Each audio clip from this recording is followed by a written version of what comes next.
A lei municipal que institui a Semana da Etnia Italiana foi promulgada no ano de 2003 aqui em Caxias do Sul. A data é sempre comemorada no dia 20 de maio. Este é o tema do nosso programa de hoje, programa Cena Aberta, que está começando agora. E hoje vamos entrevistar a professora Vânia Herédia, que é doutora em História e também coordenadora do curso de Sociologia da UX, Universidade de Caxias do Sul. Professora, prazer em receber o nosso programa. Prazer estar aqui conversando sobre esse assunto. Que a senhora domina muito e que a senhora gosta muito de falar. Professora Vânia, é importante a criação, que o Poder Legislativo de Caxias do Sul, esta casa, criou a Lei Municipal número 5.988, que institui a Semana da Etnia Italiana. É importante a criação dessa data para a cidade, para a nossa região? Normalmente, quando existem datas comemorativas, elas existem para assegurar a memória histórica. Como em Caxias a questão dos italianos tem a ver com a identidade cultural, isso foi uma forma, penso eu, que o município privilegiou de trazer à tona a discussão e a reflexão sobre a questão da etnia italiana. Eu diria que a cultura italiana ela foi sempre muito hegemônica na cidade, mesmo que a cidade tenha e conviva com muitas etnias, né?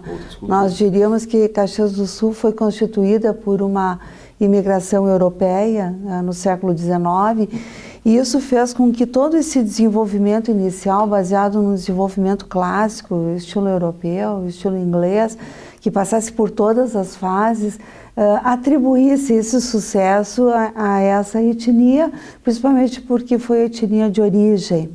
Entretanto, na história de Caxias, na história do município, a necessidade de mão de obra fez com que outras etnias compartilhassem com os italianos da questão do trabalho.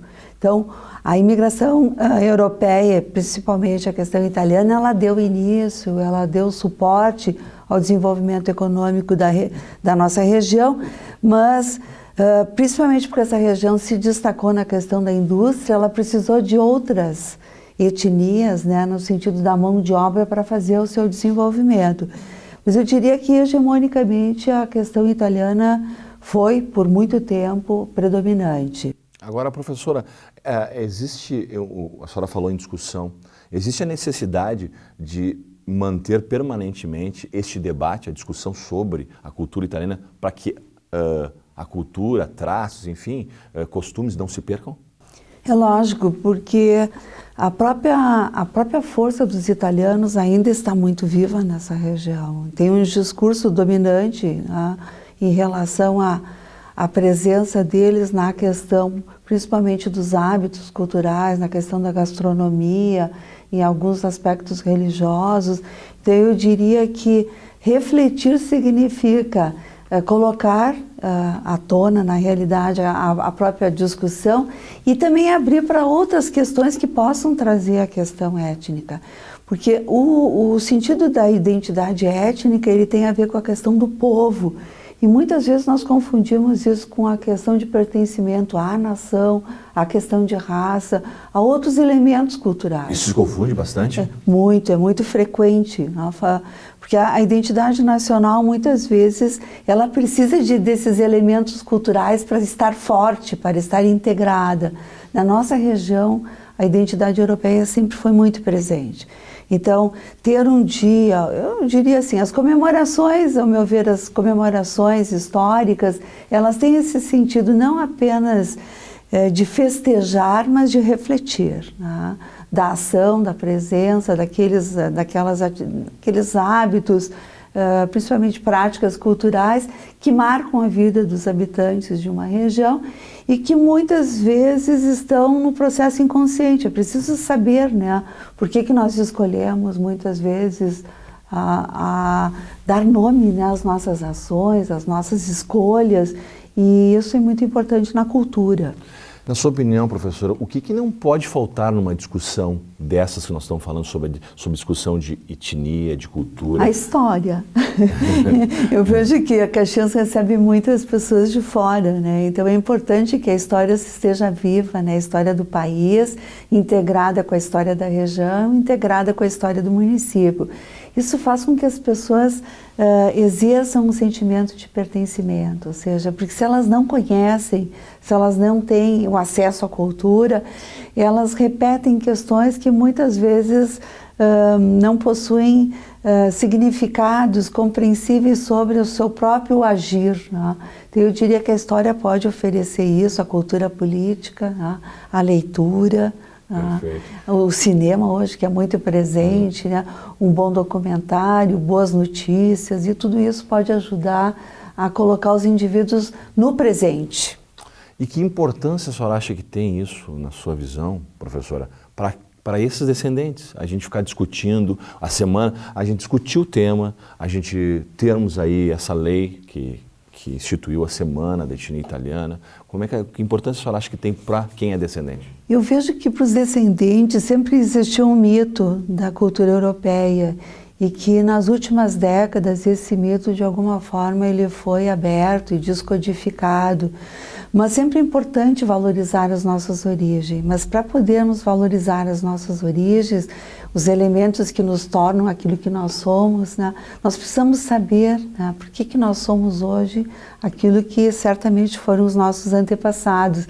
E essa busca para os descendentes, ela está muitas vezes mais próxima, que em algumas gerações isso se perdeu.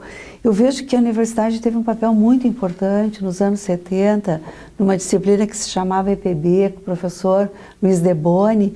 Os alunos começaram a discutir e fazer pesquisas sobre a cultura italiana.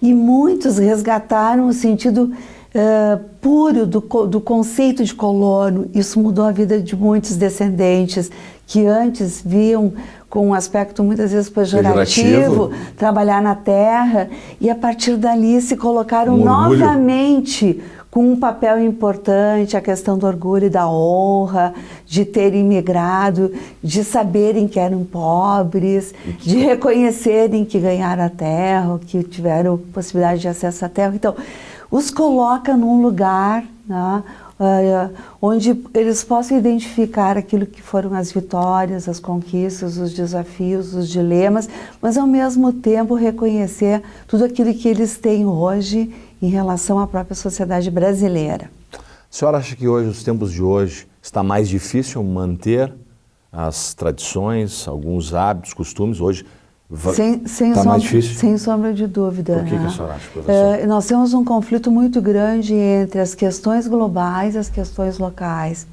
Porque ao mesmo tempo que nós estamos num mundo globalizado, onde nós aprendemos e captamos valores, principalmente no consumo, vinculados à sociedade de uma maneira geral, nós temos a nossa vida no cotidiano, em lugares específicos, com características regionais. Tem um dilema, tem um confronto entre esse universal e esse particular. Então, manter muitas vezes essa integração não é simples na educação. Eu diria nas músicas, por exemplo, nas questões das histórias, nos livros, né? Muitas vezes hoje no cinema, na própria internet, né? Então, tem elementos que mostram a necessidade de alimentar essa cultura local para que as pessoas possam saber quem elas são, a sua origem, a sua história, serem importantes dentro desse quadro social e, ao mesmo tempo, estarem integradas no mundo. A professora Vânia Heredia fala de elementos importantes para alimentar a cultura local, no caso nossa aqui, da nossa região, da nossa cidade italiana. Já que ela falou em elementos, eu fiz uma matéria, professora, com um coral aqui da Terceira Légua, e é um coral que canta em italiano para manter, para preservar a tradição, a cultura italiana aqui. Esse é um dos elementos, a música que a senhora acabou de falar. Okay. Vamos conferir um pedacinho dessa matéria, por favor. E para comemorar essa data, nós vamos apresentar hoje, aqui pela TV Câmara, programa Cena Aberta, o coral Aise d'Italia. O grupo é formado por 22 integrantes e pertence aqui à Terceira Lega de Caxias do Sul. É regido pelo maestro André Arrose. E antes de entrevistar o maestro, que vai contar um pouquinho dessa história do grupo, eu vou pedir a ele e ao grupo que eles mesmos se apresentem. Por favor, maestro.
Professor, então a gente ouviu aí o coral lá da Terceira Légua, que é um dos elementos, a música, é um dos elementos que para preservar essa cultura italiana aqui da nossa cidade e da nossa região.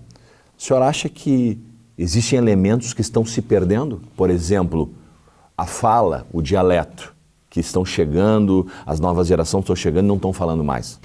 Nós temos problema da questão da língua, mas ao mesmo tempo nós temos essa mesma questão com a língua portuguesa. Ela não é só uma questão das línguas que nós absorvemos em relação à nossa história. Nós temos essa relação hoje desse dinamismo na questão da forma como os jovens usam a língua, né? Eu diria que nós temos que estar atentos à questão da língua, porque a dificuldade da expressão pode mostrar o desconhecimento do significado das palavras, né? Os italianos foram muito ricos nisso. Por muito tempo eles mantiveram os seus dialetos, tá? Principalmente na questão dos espaços domésticos, mesmo que, por exemplo, no Rio Grande do Sul, nós vamos ver que no período do Vargas, nós tivemos uma proibição direta, né, do uso da língua italiana, principalmente pela posição do Brasil na guerra, mas isso também mostrou que para muitos foi o fato de que uma geração inteira não aprendeu a língua, com esse medo de que os filhos fossem punidos, que os filhos fossem presos, e que essa identidade pudesse lhes trazer prejuízos, inclusive com a questão da morte, prisões, a questão da violência do Estado Novo. Então eu diria que hoje nós temos outras questões, né, que elas não vêm com esse tipo de violência, mas elas vêm por essa característica dos tempos modernos, né, da rapidez, da fluidez, de que as coisas acontecem e que muitas vezes alguns elementos linguísticos se perdem. Dá para dizer que é na mesma proporção, professora. Quando a gente começa a adorar, por exemplo, nós brasileiros, a gente observa que tem o costume de colocar nome de tudo que é coisa, tem a mania de colocar palavras em inglês, tem uma adoração pela língua inglesa. Dá para dizer que é nessa mesma linha, assim? Eu diria que o inglês ele faz parte porque nós estamos integrados, né? No sentido que quem viaja, muitas vezes a gente faz isso até inconscientemente. Agora, na questão, por exemplo, do uso dos meios, como a questão da internet, hoje cada vez é mais importante a questão do domínio dessa língua que faz essas relações. Chamada língua universal. O que nós precisamos é nos dar conta da importância da nossa língua. Tá? Inclusive, há pouco tempo eu estive num evento em Nantes, onde a Universidade de Nantes está muito preocupada, porque a Universidade de Nantes tinha um instituto muito grande de língua portuguesa, línguas latinas, e que incluía português e italiano. E eles estão muito preocupados porque não tem mais alunos, né? Então, interessados em língua portuguesa? Interessados pelo estudo de línguas latinas, né? Então, muitas vezes eles comentavam essa questão dos intercâmbios, o valor da língua, o estudo da poesia, o conhecimento praticamente das teorias, a integração dos jovens no mundo latino. E essa preocupação por parte deles vem por meio do Estado. Então nós vemos também que nós temos que muitas vezes nos posicionar, principalmente nós professores que trabalhamos com essas estruturas, com instituições de saber, né, do domínio da nossa língua, da importância do estudo da língua, né, da leitura contínua, porque a pessoa que compreende é uma pessoa que lê, né. Professora, a senhora, como professora, defende aqui na nossa região o ensino da língua italiana? Sim, sim. Eu acho muito importante o conhecimento da língua italiana, principalmente porque até para não se perder, né? Pode permitir o conhecimento dessas tradições, né, que como cultura são uma parte integrante da nossa história e ajudam também a fazer uma comunicação, né, com esse passado e também essa ligação com o presente, porque hoje cada vez mais nós temos intercâmbios culturais, né? Com a Itália, a universidade tem muitos intercâmbios, e eu diria que isso ajuda a fazer uma releitura dessas tradições, né? E algumas, inclusive, alimentá-las, assim, né? A música, a dança, o teatro, a leitura, né? São formas de alimentar. Muito bom. Agora, professora, existe uma linha de pensamento ou uma ação? A senhora nota que existe pensadores, defensores, linhas de ação e trabalhos para não se perder isso, para não se perder. A língua, por exemplo, acabamos de falar do dialeto, que cada vez mais os mais novos estão deixando de falar. Acabamos de falar. A senhora acha que existem ações para não se perder? Nós já tivemos essas ações mais fortes, eu diria, acha, então, que devemos fortalecer? Devemos repensá-las. De que maneira, professor? Adequá-las ao momento, porque muitas vezes nós queremos ressuscitar programas que já perderam uma dimensão para aquela época. Talvez nós temos que repensá-los e integrá-los para o momento atual. Porque nós vemos muito interesse, por exemplo, dos alunos, dos jovens nas viagens, na questão da cultura, na integração, hoje no trabalho fora. E aí, eu acho que essa questão do italiano ele pode ser muito importante para fazer esse tipo de integração. Nós já tivemos isso muito mais forte em períodos anteriores, inclusive na própria universidade. Nós temos vários estudos feitos por pessoas que hoje não estão mais na universidade, algumas ainda estão, mas essa concentração da especialização acabou praticamente colocando outros temas também importantes na discussão. Então eu diria que muitas vezes a comunidade precisa se posicionar para trazer isso à tona, né? Dar um outro sentido, um retorno, para aqueles que fizeram esses estudos possam também, né, repensá-los e integrá-los no contexto atual. Né? E a senhora acha que essa questão, professora, de aspectos pontuais, como nós estamos falando da língua ainda, não se percam com o tempo, até com as novas gerações, isso passa necessariamente por dentro da academia? Passa por dentro da academia, mas passa também pela sociedade. Passa pela sociedade e passa pela educação formal. Tá? A educação formal, ela tem esses espaços, ela pode oferecer esses espaços, né, de oferta de línguas. Né? A língua estrangeira, ela é um elemento cultural muito forte, ou seja, ter duas línguas, ter domínio de línguas, ajuda muito a essa mobilidade mental, né? Eu diria que isso é muito importante. Mas eu diria também, né, que na nossa região todos esses elementos eles foram estudados, então nós temos um background para dar continuidade. Nós não estaríamos no início, é só uma questão de dar sequência a vários estudos. Né? E nós temos muitos mestres que podem fazer isso, mesmo aposentados. Poderiam ter condições de recuperar esses elementos, né? Porque nós vemos que as crianças não têm muito isso, né? Hoje, claro, a cidade está muito mais integrada com outras etnias, né? E o campo também está muito mais integrado ao urbano, então as zonas que se mantiveram quase intactas por muito tempo, hoje elas têm uma possibilidade maior de diluir isso que foi muito forte enquanto quase um elemento de identidade cultural, pela questão da evolução mesmo da sociedade. Tá? Professora, a senhora é historiadora, não é arquiteta, mas eu vou lhe fazer uma pergunta. Quando se destrói um prédio histórico na cidade, ou se esconde um prédio histórico na cidade, ou que veio lá do tempo da colonização italiana, isso parte da história, são ações como esta, que contribuem para que a história se perca, não é? Isso é importante porque a identidade da cidade, ela é o elemento de o indivíduo poder passear nesses espaços e poder recuperar, porque teria espaços para poder fazer tudo isso sem a destruição, mas isso depende também da cultura local, né? Depende dos grupos de interesse, depende inclusive da questão da vereança, né, dos vereadores. Sim. Então, de como eles veem a cidade, como eles pretendem preservar a cidade e a memória da cidade. Tá? Muito importante. Porque nós tivemos tantas coisas importantes que já foram destruídas, nós temos que estar atentos para preservar as que restam. Que são parte da nossa vida. E da história dessa cidade, dessa região. Mesmo.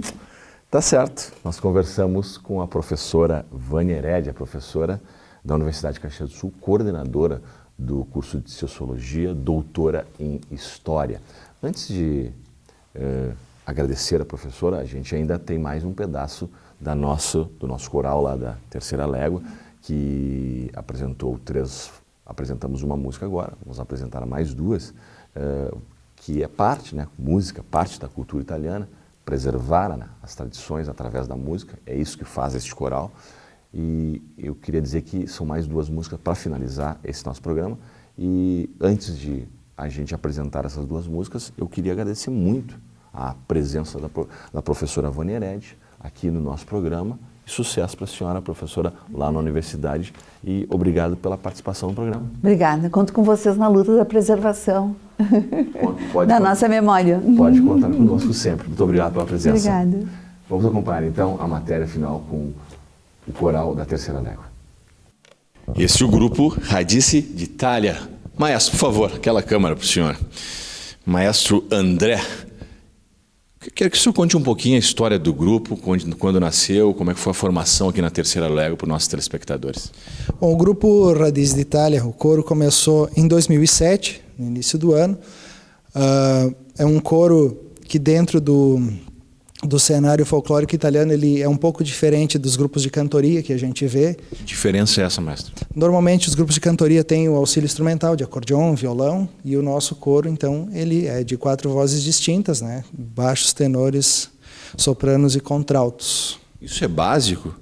Isso é o básico do coral? Sim, sim, do canto coral, sim, as 4 vozes distintas, né? Por que essa opção sem um instrumento musical? Na verdade, foi uma Falta de instrumentos. Não, até nós temos vários instrumentistas dentro do coro mesmo, mas é uma convicção minha do início de trabalho. Na verdade, todos eles tinham pouca experiência, praticamente nenhuma experiência musical, alguns tinham alguma coisa, mas a ideia de se compor o coro, já desde o início, o maestro Cabeça Dura sempre quis já fazer uma formação direta com 4 vozes. E graças a Deus, eu sempre digo que esse grupo assim foi escolhido a dedo para mim, porque eles sempre acabam atendendo às minhas loucuras, né, e acabam conseguindo fazer sempre direitinho, né, as músicas e os arranjos que a gente pede, não importa a dificuldade. Agora, loucuras a gente vai falar depois. Isso também, por esse motivo, a gente também escolheu apresentar o coral Radice d'Italia, porque o maestro fez uma loucura que a gente vai contar mais tarde no final do programa, que é uma surpresa, e ficou bem bacana. Antes da gente falar disso, maestro, o senhor falou sobre o básico, 4 vozes. É mais bonito, é mais bacana, é mais agradável para quem está lá na plateia, ou isso depende de gosto? Porque coral, quando a gente pensa em coral, a gente pensa em voz, sem um acompanhamento musical. É por isso que o senhor fez essa opção? Sim, com certeza. E, na verdade, assim, o cantar sem o auxílio instrumental, ele se torna mais difícil, porque com o instrumento tu sempre tem a guia, né, do instrumento para te conseguir colocar a tua voz. Já tu não tendo esse apoio, fica um pouco mais complicado. Os grupos de cantoria, que é tipo a maioria do pessoal, assim, o trabalho ele fica bastante original, né? Como se cantava antigamente nos filós, nas cantinas, enfim, que eu acho assim super válido. Não na verdade essa foi uma opção minha, mas acho assim super bacana a questão do grupo de cantoria, tanto que às vezes a gente faz essa formação, mas o trabalho do coro é voltado realmente a 4 vozes. Agora, a proposta da grande maioria de corais que cantam canções italianas é o resgate do folclore italiano, claro, óbvio, através da música. Isso precisa de necessariamente estar aqui ligado direto, ter uma raiz lá cultural da Itália, enfim, ou tem que só gostar de cantar, maestro? Na verdade, a gente faz um trabalho, né, grande parte deles tem a origem italiana, mas nem todos. Na verdade, o gostar de cantar e querer fazer é o grande lance. Porque a questão da língua, isso a gente trabalha, a questão de pronúncia, né, música por música, para que todo mundo esteja afinado, porque uma mesma música, dentro do nosso folclore, por exemplo, América é cantada de diversas formas por diversos grupos. E é uma música assim que todo mundo conhece, só que às vezes um grupo canta com uma frase diferente lá, outra aqui, assim, todo mundo, às vezes chegam com várias versões. Então aqui a gente unifica e consegue fazer esse trabalho. Outra coisa que o grupo, além do resgate das canções folclóricas, a gente costuma fazer, é algumas versões de músicas em português. Traduzir do português para o italiano? Exato. A gente tem, por exemplo, a música Querência Amada, que é como se fosse um segundo hino do Rio Grande do Sul, a gente tem a versão no dialeto vêneto. E além de outras músicas, no Canta Caxias do ano passado, a gente participou, que era Vinícius de Moraes, então a música A Casa, né? A gente também foi feita uma versão em italiano. Como é que funciona esse trabalho? Tem alguém no grupo? É o senhor? Tem um tradutor do português para o italiano? Como é que funciona todo esse trabalho de tradução, de ensaio, de escolher? Porque nem tem rima, tem a melodia, tem o som do vocábulo italiano, aliás, do português para o italiano. Como é que funciona isso, mestre? Então nós temos aqui dentro do coro o Oscar Panosso. Oscar Panosso. Vamos abrir um pouquinho o Oscar Panosso. Aqui lá do fundo é o Oscar Panosso. Beleza. O Oscar Panosso é o tradutor. Esse é o nosso tradutor oficial, então, das músicas aí. E a gente até está arriscando já a também produzir músicas, né? Dentro do próprio coro, músicas novas, né? Para que não fique só na América, numa solinha, e que a gente consiga também fazer com que a cultura tenha continuidade, né? Produzindo. Perfeito. Qual foi o nome da primeira música que a gente ouviu aqui na apresentação do coral? Então, a música Picchia Picchia, do cancioneiro popular italiano. E agora nós vamos ouvir mais uma, a próxima canção. Qual é, maestro? La Montanara. Por favor, mais uma vez com vocês, o coral Radice d'Italia.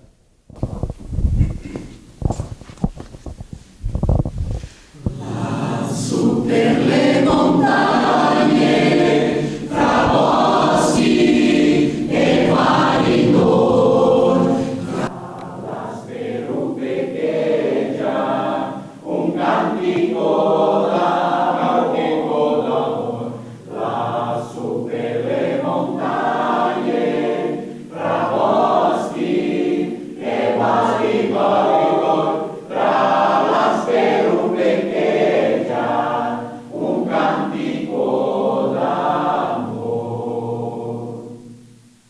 La montanara si sente cantare, cantiamo la montanara e chi lo Lazzaro. La montanara si sente cantare, cantiamo la montanara e chi lo Lazzaro.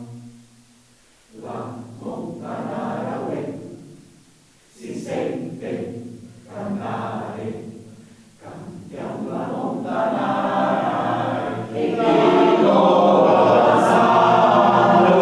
La montanara si sente cantare, cantiamo la montanara e chi lo Lazzaro.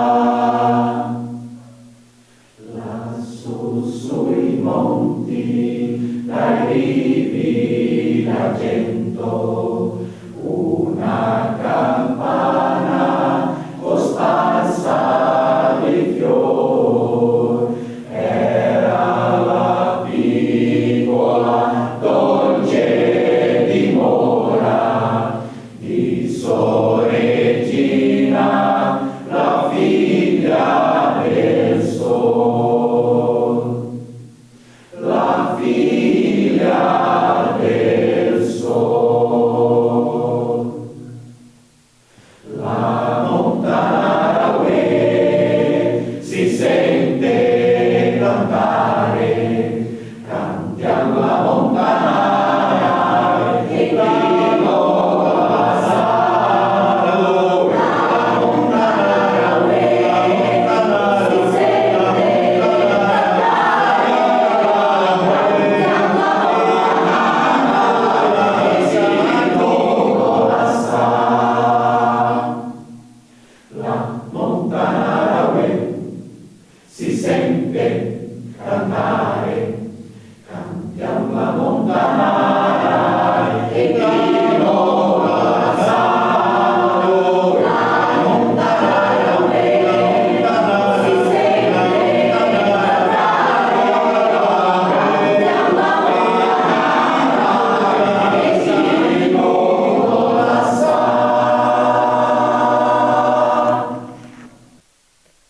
Esse é o coral Radice d'Italia. Maestro André, como é que foi agrupar, juntar todo esse pessoal aqui na Terceira Légua? Quando a gente pensa em Terceira Légua, o cara que vem lá da capital, como eu penso em Terceira Légua, a gente olha para o interior, assim, o pessoal lá no interior, eles fazem vinho, fazem pão, fazem polenta e também cantam bastante. Como é que foi chegar na Terceira Légua e ir descobrindo cada uma dessas vozes, maestro? Bom, na verdade, o início do trabalho estava agregado a um projeto que tinha, o Projeto Urbal aqui na Terceira Légua. E aí então a gente abriu vaga para 25 cantores na época. E então o pessoal se inscreveu e aí, em determinada data, eu fiz uma seleção, no caso, fiz o teste vocal em todos eles para ver quais as extensões vocais de todos e dividir em naipes. Aí depois a gente começou com algumas aulas de música, algumas aulas técnicas, aprender a cantar em 4 vozes, e aí depois é que a gente começou a colocar o repertório. Quanto tempo levou esse trabalho todo até começar o repertório? Em torno de uns 6 meses. Aí depois a gente começou com a primeira música, com muita calma. Aí começamos a trabalhar mais o repertório. No meio do caminho sempre existe a troca de vozes, né? Às vezes alguns componentes, por diversas razões, têm que deixar o grupo, outros vêm, se encaixam e a gente vem, então, cada vez mais somando, né, repertório, trabalhando bastante e tentando afirmar, né, um grupo que, dentro do segmento italiano, ele é relativamente novo. E esse trabalho é um trabalho de 6 meses, como é que o senhor considera? É um trabalho rápido? O pessoal aqui da Terceira Légua aprendeu rápido como funciona um coral? Com certeza, eu acredito assim que foi bastante rápido até, porque eles conseguiram captar muitas coisas assim que existem grupos que têm muita dificuldade e às vezes muita resistência de fazer, porque cantar 4 vozes assim, às vezes quando tu já sabe cantar alguma coisa, é complicado de tu fazer as pessoas seguir uma linha que não é o que normalmente tu ouve. Por exemplo, um tenor, um contralto, porque normalmente as melodias estão no soprano no nosso caso, né? O baixo, que é totalmente uma linha totalmente diferente, então até fazer eles gravarem, né, essa linha ou terem a consciência que eu tenho que cantar nessa região, realmente é um trabalho assim bastante árduo, né? Agora, isso prova, são 22 vozes atualmente, isso prova que aqui na Terceira Légua tem bastante gente que gosta de cantar. Com certeza. Inclusive, o local onde a gente está aqui é o Ponto de Cultura e História nas Mãos, né? O coro é um dos 3 pilares artísticos, né, do ponto. Temos mais o CTG da Terceira Légua e também o grupo de teatro. Então, aqui se faz cultura e bastante. Muito bem, muito bem. A gente apresentou o grupo Radice d'Italia com o maestro André Arrosi, que o italiano aqui não é fácil de falar, mas a gente tenta. E a gente tem, no início da nossa conversa aqui, nós falávamos numa loucura, porque quando a gente começou a gravar, alguns integrantes disseram para mim assim, olha, o André veio com uma proposta que a gente achou que ele não ia conseguir. Achamos que era loucura da cabeça desse maestro. E no ensaio que a gente já viu que o troço funcionou e funcionou muito bem. Então, eu quero, é uma surpresa, ficou muito bonito mesmo, minha opinião.